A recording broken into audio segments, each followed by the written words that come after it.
C'est le deuxième dispositif de ce genre à Strasbourg. Un distributeur à seringues vient d'être installé dans le quartier de l'Elzo. Les utilisateurs de drogue peuvent y trouver du matériel stérile.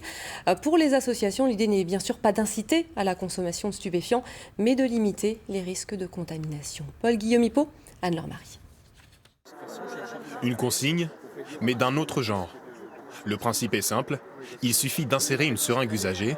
En passant par le petit tiroir, par le gabarit, il permet d'avoir accès à un jeton qui lui permet de délivrer un kit. Ce distributeur, le deuxième installé à Strasbourg, permet d'encadrer au mieux les consommateurs de drogue. À Strasbourg, on a toujours pris le parti de dire que ce sont des gens fragiles, ce sont des gens en difficulté et que donc bien sûr la police fait son travail, la préfecture fait son travail, les procureurs font son travail, mais nous, politiquement, on va vers les usagers.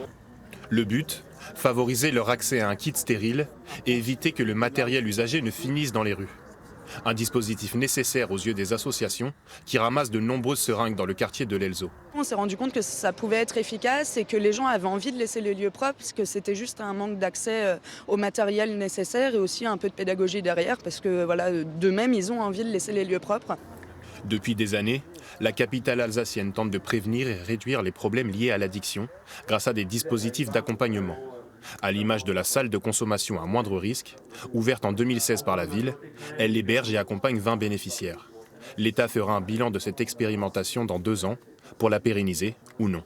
J'espère qu'on aura prouvé l'utilité de tels dispositifs de santé publique. Je crois qu'il y a déjà une première évaluation autour des salles qui a prouvé ce fait-là. Et je crois que l'hébergement, on n'est pas à côté des choses. On est vraiment au cœur des besoins et j'ai bon espoir que ça puisse perdurer. Chaque année, près d'1 millier de toxicomanes fréquentent cette salle de shoot.